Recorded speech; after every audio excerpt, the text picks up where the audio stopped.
Вбивство Марти Дель Кастільо, 17-річної іспанської школярки, ймовірно, було скоєно 24 січня 2009 року. Справа стала широко відома в Іспанії як зникнення Марти Дель Кастільо або просто справа Марти Дель Кастільо і викликала дуже великий резонанс в іспанському суспільстві. Марта Дель Кастільо Касануева народилася 19 липня 1991 року в родині Антоніо Дель Кастільо та Еви Касануева. Вона жила з батьками та двома молодшими сестрами у Севільї. Севілья – місто на півдні Іспанії з населенням близько 700 тисяч жителів, розташоване на обох берегах річки Гвадалквівір.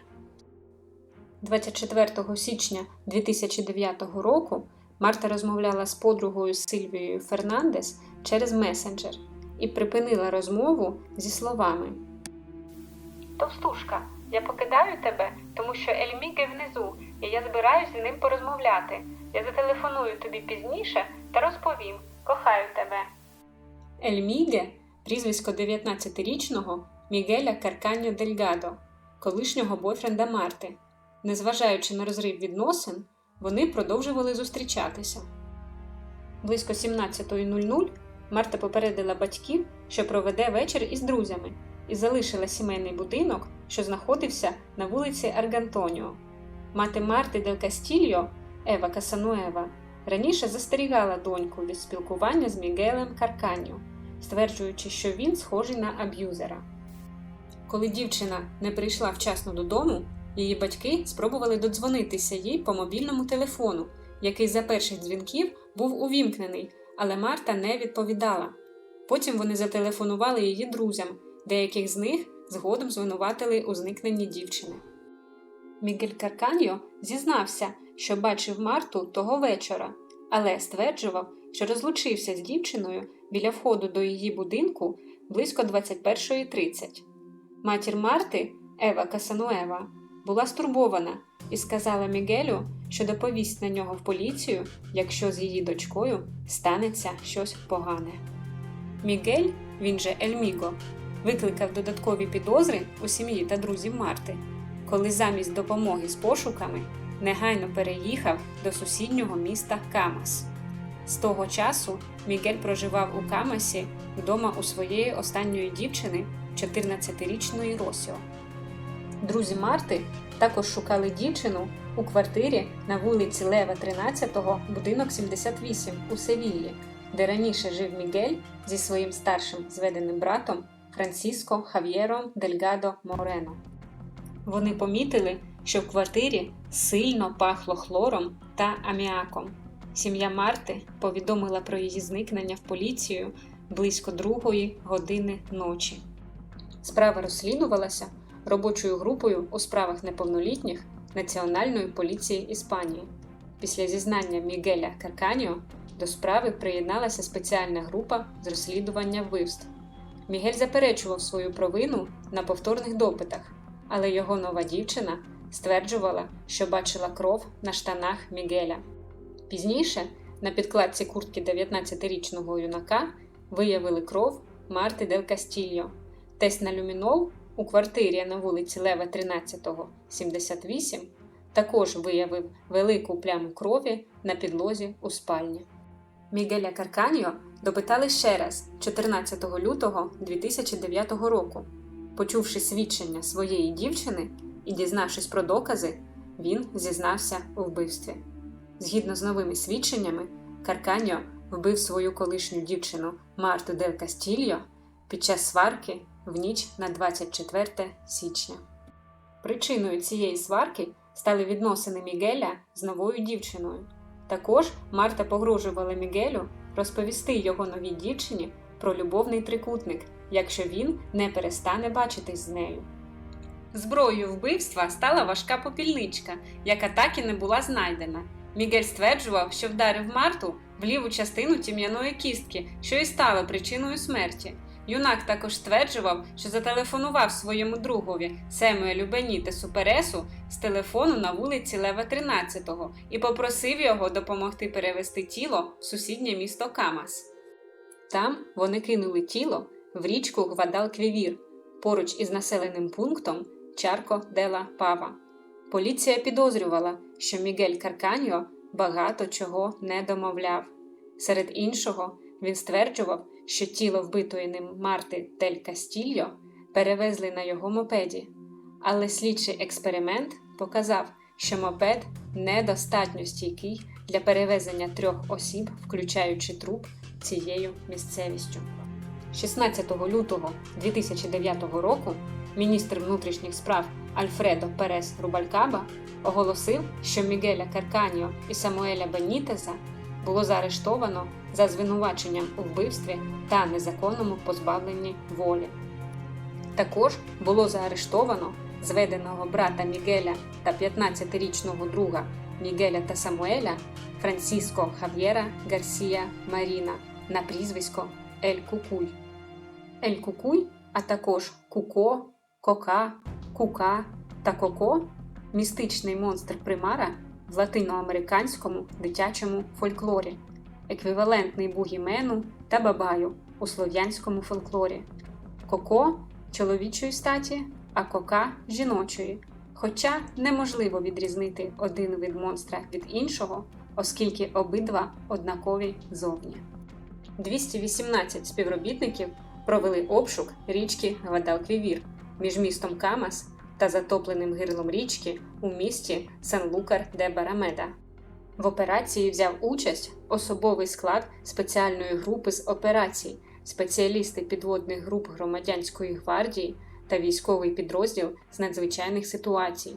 Було задіяно 22 судна, 3 гідроцикли, 2 гвинтокрили, 13 шукачів і гідролокатор, а також спеціальна техніка для вилучення тіл з-під води, надана поліцією Нідерландів.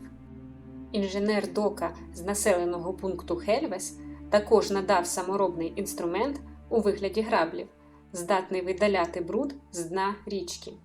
Було проведено 3 окремих досліда з тушами свиней вагою по 50 кг. Туші занурювалися у воду кілька разів, але у всіх 3 випадках вони спливали на поверхню та прибивали до ділянки берега річки завдовжки лише 20 кілометрів. Однак жодних слідів Марти дель Кастільо знайдено не було. Між вбивством та зізнанням Мігеля Карканьо минуло 3 тижні. Поліція передбачала, що у січні повноводна Гвадалквівір могла ще до початку обшуку забрати тіло в море. Не виключалася можливість, що тіло було поховано в донному бруді, який на деяких ділянках дна може досягати 2 метрів завтовшки. Також обшукали понад 40 колодязів, каналів, очисних споруд та труб. В іригаційному каналі неподалік Камаса виявили нібито закривавлену тканину, але пізніше дослідження показали, що її просто залили червоною фарбою. У своїх свідченнях Ель Куко заявив, пізніше він відмовився від своїх слів, що він прибув на вулицю Лева 13-го разом із Самуелем Бенітесом. Там вони побачили, як Мігель загортав тіло Марти в ковдру. За ним спостерігав Дельгадо. Потім Дельгадо пригрозив Ель Куко, щоб той мовчав і залишився у квартирі замітати сліди, тоді як решта 3 ховала тіло.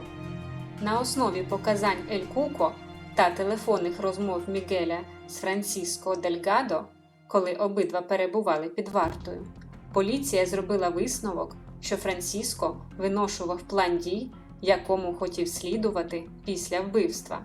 В одній із розмов він наказав Мігелю Карканьо нічого не говорити, бо поліція нічого не має. 18 березня 2009 року, майже через 2 місяці після зникнення Марти дель Кастільо, під час реконструкції злочину на вулиці Лева 13-го, Мігель Карканьо несподівано заявив поліції, що хоче відмовитись від своїх попередніх свідчень і дати нові.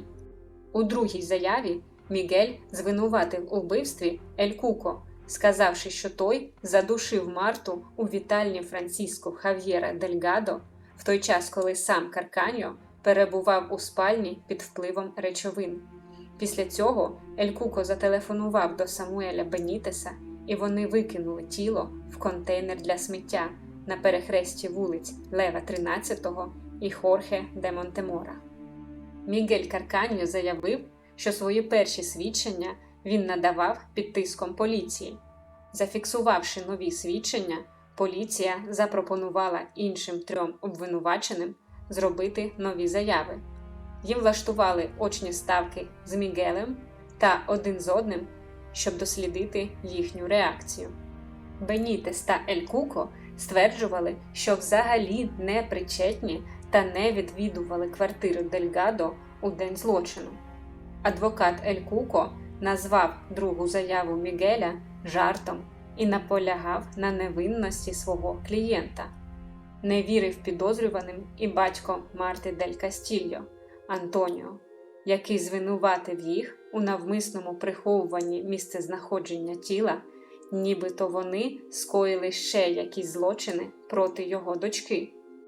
Антоніо дель Кастільо припустив, що тіло його дочки було кремоване на сміттєспалювальному заводі, де раніше працював батько нової дівчини Мігеля Карканьо.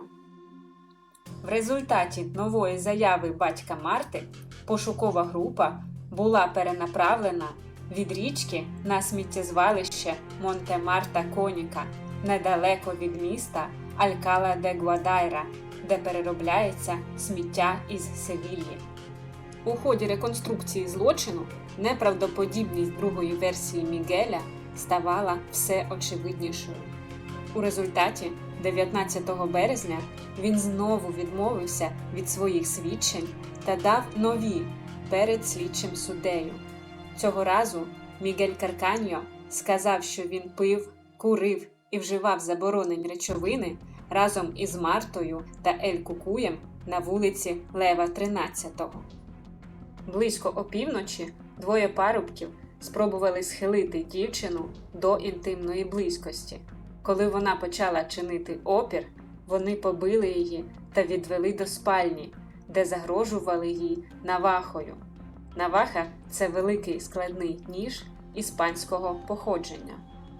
Мігель та Ель Куко по черзі зґвалтували Марту. Після цього вони прив'язали її до ліжка ізоляційною стрічкою та подовжувачем. Мігель сильно вдарив свою колишню дівчину. Вона спливла кров'ю. Потім вони разом задушили її. Тіло накрили 2 пакетами сміття, вивезли з квартири на інвалідному візку. Раніше він належав померлій матері Мігеля. Тіло викинули у сміттєвий контейнер. У свою чергу Ель Куко викинув ніж у каналізацію. Хоча поліція не була до кінця переконана в правдивості цієї версії, прояснилося багато деталей. Складений ніж у каналізації перед квартирою, кров Марти, ДНК Мігеля та Ель Куко у спальні, клітини шкіри Мігеля та Марти на підлокітниках коляски, а також свідчення сусіда, який зустрів Мігеля з порожнім візком. Свідки зізнання Мігеля стверджували, що він уперше подивився в очі судді. Здавалося, що хлопець відчув полегшення, коли закінчив розповідь. Адвокат Мігеля відмовився продовжувати захищати його після цього епізоду. Коли Мігеля запитали, чому він звинувачував Самуеля Бенітеса у спробі скинути тіло у річку, він відповів, нібито розповів поліцейським те, що вони хотіли тоді почути. Мігель також заперечував причетність свого зведеного брата, який, за його твердженням, залишив квартиру о 20:30 за 10 хвилин після приходу Мігеля та Марти. Мігель також заперечував факт розмови про вбивство зі своєю новою дівчиною. Це суперечить свідченням остатньої. Вона казала, що Мігель розповів їй все. Було підраховано, що за час між зникненням та новою версією Мігеля на сміттєзвалище прибуло близько 65 тонн сміття. В результаті знайти тіло було майже неможливо. За 32 дні поліція та співробітники полігону безуспішно перебрали 60 тонн сміття. Вони обшукували конкретний район, куди сміття скидалося у дні після вбивства. Вони також не виявили людської ДНК у сміттєвих контейнерах, де, за словами Мігеля, було залишено тіло Марти. Зрештою, поліція дійшла висновку, що Мігель не кидав тіло в контейнер для сміття. Він міг збрехати про зґвалтування, щоб уникнути суду присяжних та домогтися проведення судового розгляду за стандартною процедурою. 21 травня 2009 року Франсіско Дельгадо було звільнено під особисте зобов'язання відвідувати будівлю суду кожного понеділка. По-перше, участь старшого зведеного брата Мігеля Франсіско у злочині була невеликою, якщо була взагалі. По-друге, його алібі було частково підтверджено даними відстеження мобільного телефону, згідно з якими о 21:01 він рухався дорогою до міста Кармона. Франсіско, котрий завжди заперечував свою причетність, запропонували пройти тест на поліграфі, але суд не підтримав пропозицію. Після звільнення Франсіско зробив заяву для преси, в якій звинуватив свого зведеного брата Мігеля у брехні та причетності до вбивства. Самуеля Бенітеса було звільнено 10 грудня 2009 року. Перед цим він просив про звільнення ще двічі, але йому було відмовлено внаслідок серйозності звинувачень та ризику підробки доказів.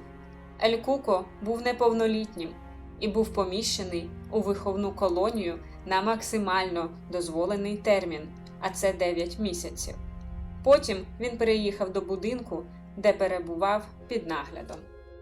Ель Куко вперше заявив, що тріо скористалося автомобілем Volkswagen Polo його матері, на якому вони перевезли тіло Марти з вулиці Лева 13 до річки Гвадалквівір. Цей автомобіль пройшов хімчистку за декілька днів після зникнення Марти Дель Кастільо. Проте під час огляду тести на люмінол та бензидин дали позитивний результат на кров. Однак із крові не вдалося витягти ДНК. Поліція також виявила в машині ДНК чоловіка та жінки. Зразки не належали ані жертві, ані підозрюваним.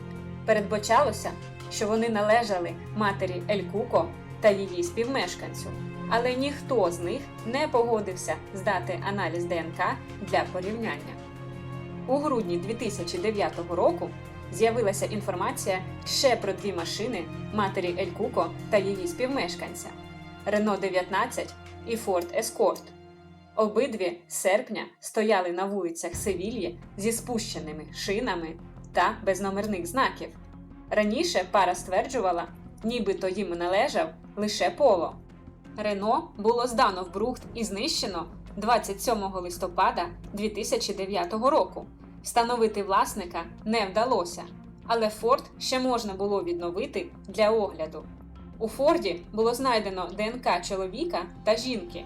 Зразки не належали ні Марті Дель Кастільо, ні обвинуваченим. Жіноча ДНК належала тій самій жінці, що й ДНК у Поло. Попереднє слухання було проведено 13 березня 2010 року. Нова дівчина Мігеля, яка виступала як свідок, давала свідчення 1,5 години. Вона сказала, нібито Мігель Карканьо повідомив їй, що він кинув тіло Марти Дель Кастільо в лісі біля міста Камас. Раніше дівчина стверджувала, що він сховав тіло в канаві приблизно за 600 метрів від цього нового міста. 2 обшуки канави на початку року були невдалими. Дівчина також, попри свідчення Мігеля, заявила, що він не був у неї вдома в ніч злочину, але залишив у неї свій мобільний телефон. Це пояснює, чому дані відстеження мобільного телефону вказували на те, що під час вбивства він був там. Коли її запитали про загрозливий дзвінок, який вона отримала під час розслідування, вона сказала, що це не був Франсіско Хав'єр Дельгадо. Вона зазначила, що просто впізнала його голос серед кількох анонімних записів, відтворених поліцією. Журналісти припустили, що дівчина дала таке роз'яснення через залякування, а також той факт, що за тиждень до попереднього засідання Франсіско подав на неї до суду за дачу неправдивих свідчень. Проте дівчина поставила під сумнів свої свідчення, коли випадково промовилася, що збрехала поліції. Потім вона заявила, що якщо я брешу поліції, я брешу кому завгодно. Мати та бабуся дівчини також дали свідчення про події тих 3 тижнів, коли в їхньому будинку жив Мігель Карканьо. Наприкінці своїх свідчень дівчина не згадувала Мігеля і перенесла панічну атаку. Мігель відмовився давати нові свідчення. Суддя допитував його лише 1 раз щодо місцезнаходження тіла Марти дель Кастільо. Мігель Карканьо опустив голову і сказав: «Я не знаю». Останнім, хто свідчив, була мати Ель Куко, яка сказала, що її син не міг взяти її машину, тому що ключі були тільки у неї. Перше судове засідання відбулося 12 квітня 2010 року. Головою суда був Франсіско де Асіс Моліна. Мігелю Карканьо було висунуто звинувачення у 2 випадках зґвалтування, 1 вбивстві, 1 злочині проти суспільної моралі та в оскверненні трупа. Франсіско Хав'єр Дельгадо, його подруга Марія Гарсія Мендаро і Самуель Бенітес були звинувачені в приховуванні злочину, оскверненні трупа та злочинах проти моралі, а Дельгадо отримав додаткове звинувачення у погрозах. Версія звинувачення значною мірою випливала з 3-ї версії Мігеля Карканьо з єдиною розбіжністю. Дельгадо і Гарсія з'явилися в квартирі після Бенітеса і були причетні до знищення тіла. Ель Куко був згаданий як один із головних злочинців, який мав окремо постати перед судом у справах неповнолітніх. Звинувачення вимагало позбавлення волі на 52 роки для Мігеля Карканьо, 8 років для Франсіско Дельгадо і 5 років для Самуеля Бенітеса. Прокурори також вимагали, щоб усі 4 повнолітніх сплатили витрати, пов'язані з невдалим пошуком тіла, та виплатили батькам Марти дель Кастільо компенсацію у розмірі 160 тисяч євро, а її сестрам – по 30 тисяч євро. Крім того, Самуелю Бенітесу заборонялося наближатися до сім'ї дель Кастільо і зв'язуватися з її родичами протягом 6 років після арешту. 1 лютого 2011 року Мігель дав свідчення в суді, заявивши цього разу, що Марту не гвалтували.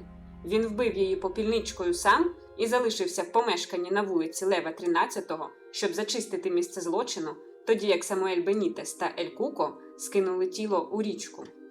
Через 8 місяців, 18 жовтня 2011 року, Мігель додав, що він помилково звинуватив Ель Куко у зґвалтуванні та вбивстві за те, що Ель Куко звинуватив Франсиско Дельгадо, старшого зведеного брата Мігеля.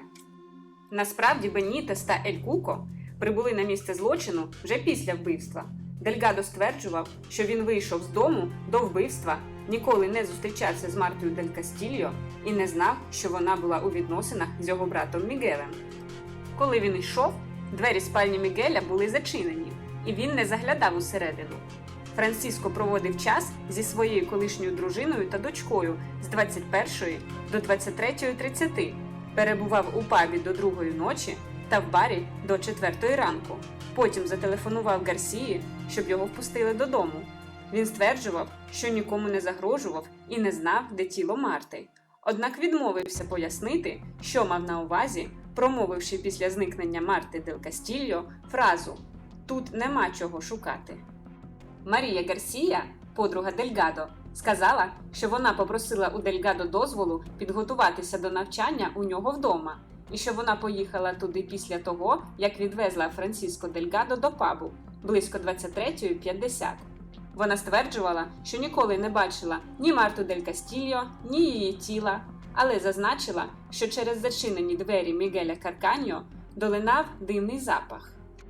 Пізніше вона спростувала останнє твердження. Марія відкинула звинувачення у спробі створити своїми свідченнями алібі для Дельгадо. Самуель Бенітес заявив, що він ніколи не був в помешканні на вулиці Лева 13-го і не мав жодного відношення до злочину, а своє початкове зізнання у спробі позбутися тіла він зробив під тиском поліції. 26 жовтня 2011 року Ель Куко, вже засуджений судом у справах неповнолітніх, дав свідчення як свідок на суді загальної юрисдикції. Він стверджував, що не знає, де знаходиться тіло Марти Дель Кастільо, і спростував свої попередні зізнання, нібито він допомагав позбавлятися тіла. Він зробив їх під тиском поліції та під загрозою залучити до справи його матір та інших родичів. 3 листопада 2011 року дівчина Мігеля Карканьо заявила, що він розповідав їй про вбивство, але вона не була впевнена у правдивості його слів. Мігель та Франциско вбили Марту під час сварки. Вони очистили місце вбивства, позбулися тіла з іншими двома в лісі біля міста Камас і повернулися до її будинку, проникнувши через вікно рано вранці. Мігель водив свою дівчину до лісу, до ймовірного місця поховання тіли Марти Дель Кастільо. Вона пояснила невідповідності у своїх попередніх версіях погрозами на її адресу. Мати дівчини сказала, що Мігель Карканьо вбив Марту Дель Кастільо, але не мав жодного відношення до зникнення тіла, і пояснила нестикування у свідченнях дочки страхом і любов'ю до Мігеля. Раннє свідчення бабусі дівчини, яка померла до початку суду, було зачитано повторно.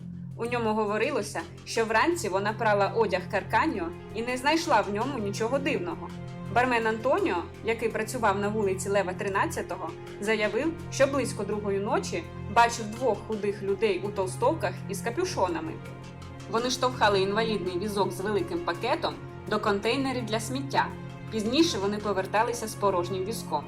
Колишня дружина Дельгадо підтвердила, що він був з нею та їхньою дочкою між 21:15 та 23:30. 14 листопада 2011 року водій таксі дав свідчення як свідок звинувачення, заявивши, що він відвіз Дельгадо на вулицю Лева 13-го у 1-й години ранку. Це суперечило свідченням Дельгадо та Гарсії.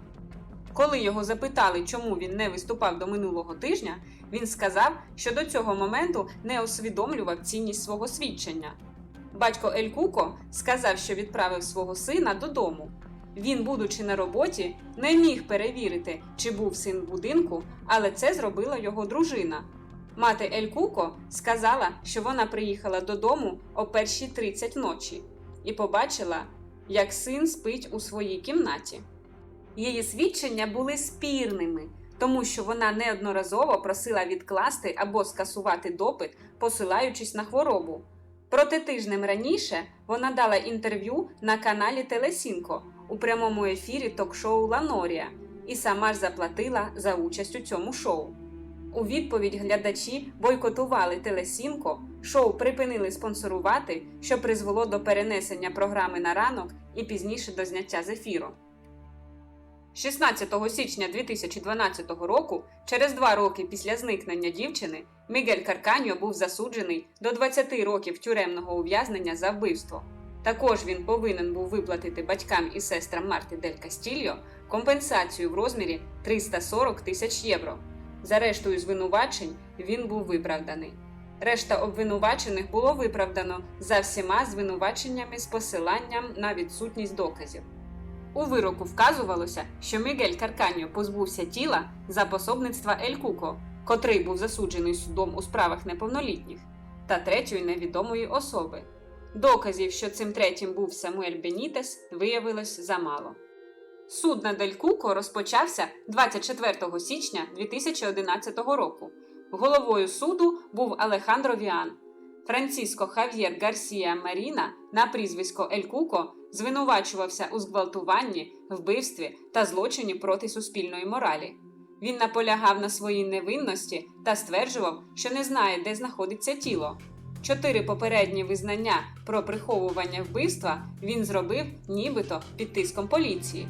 Мігель Карканьо, Франсіско Дельгадо, Самуель Бенітес і Франсіско Гарсія, він же Ель Куко, були викликані для свідчень як свідки, а батько Ель Куко відмовився давати свідчення.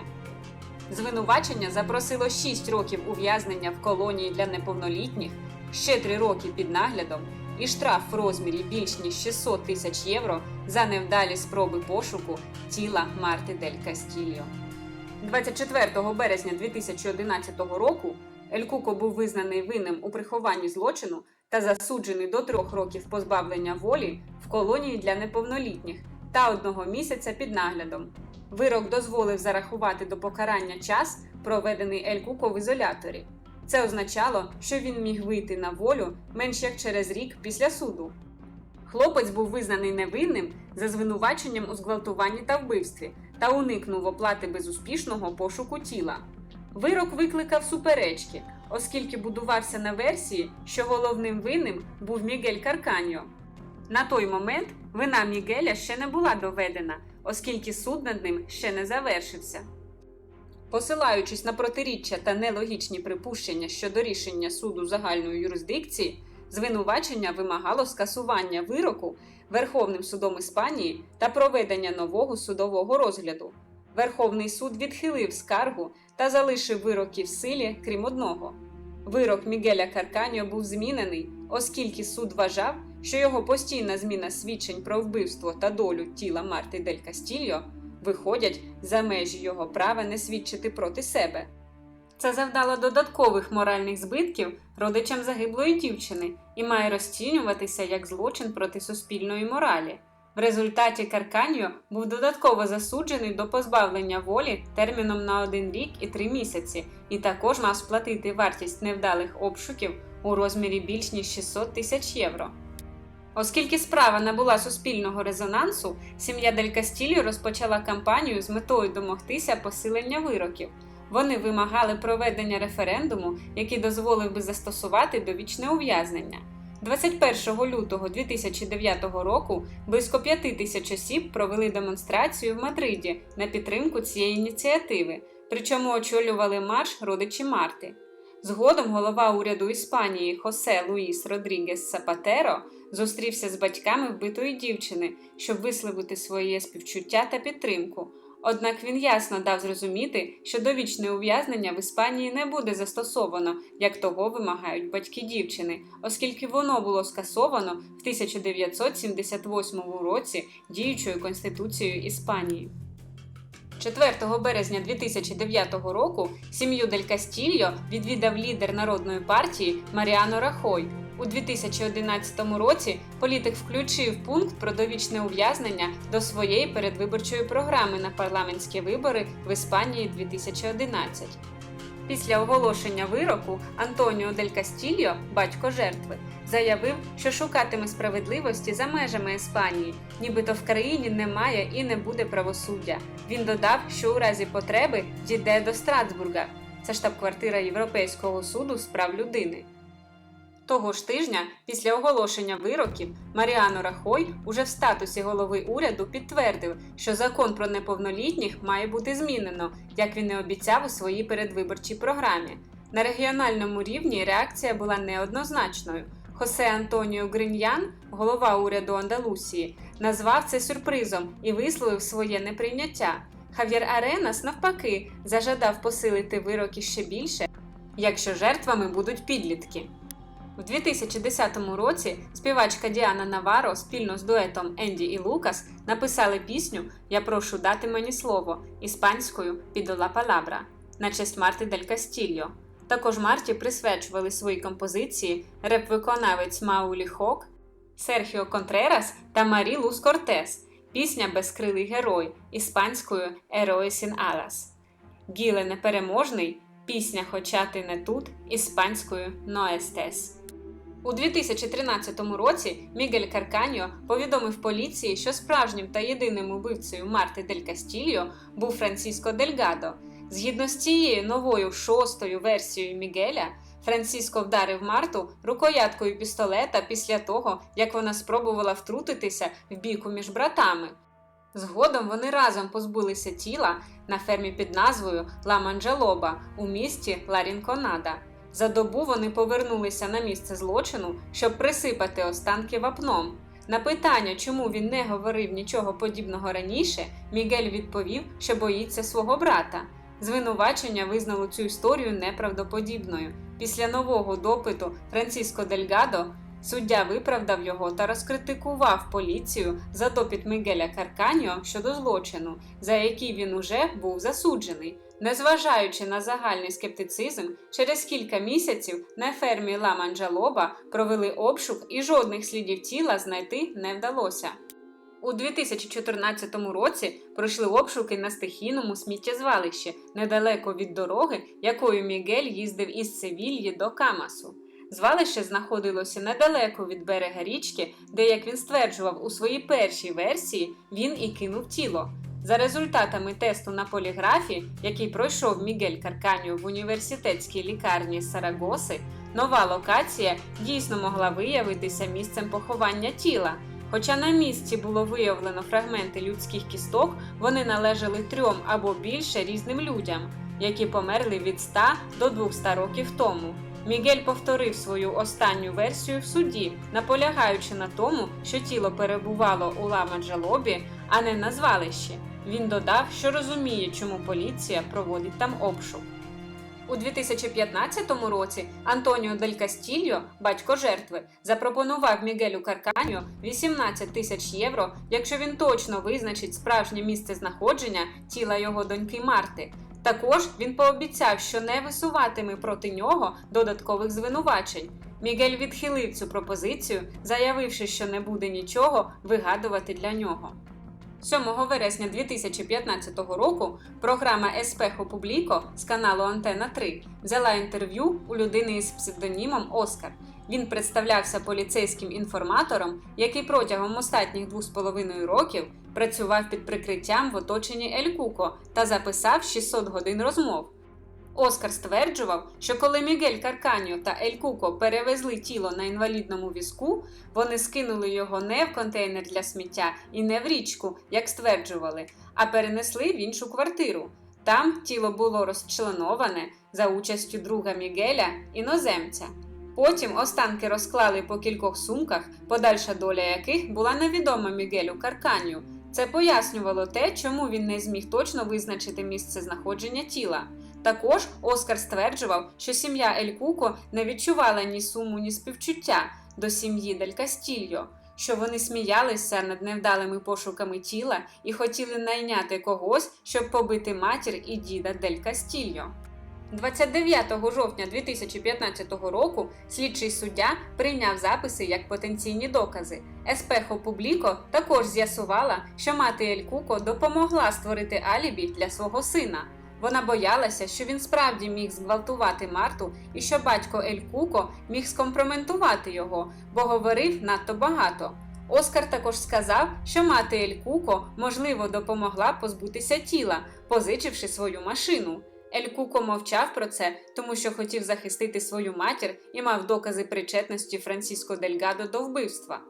У січні 2016 року поліція публічно ідентифікувала Оскара як Пабло Бонілу. Він виявився звичайним злочинцем, який намагався впровадитися у гучну справу. Було заявлено, що він ніколи не працював у поліції на жодній з посад. Записи були відхилені як містифікація. Ці заяви були зроблені під час судового розгляду проти батьків Ель Куко за порушення заборонного наказу, згідно з яким Ель Куко не міг наближатися ближче 50 кілометрів до Севільї. Боніла також брав участь у справі. Він звинувачувався в тому, що привіз на автомобілі до Севільї Ель Куко та його родину. Він стверджував, що попередив поліцію про наміри сім'ї і що поліція наказала йому відвести їх до служби дорожнього контролю, де їх і затримали. Заяви Боніли спростували, і всі троє, включаючи Ель Куко та його мати, отримали невеликі штрафи. 16 березня 2016 року сім'я Марти Дель Кастільо подала до суду на Ель Куко та його батьків за свідчення під час судового розгляду в суді загальної юрисдикції. На момент надання свідчень Ель Куко вже досяг повноліття і міг нести кримінальну відповідальність. В якості своїх доказів вони посилалися на інші показання свідків, опубліковані записи та публічні заяви батьків Ель Куко, які були спрямовані на створення алібі для сина. У цьому вони були хибними. Сім'я Ель Куко називала записи сфабрикованими та незаконно зібраними доказами, відмовившись давати свідчення в даному судовому процесі.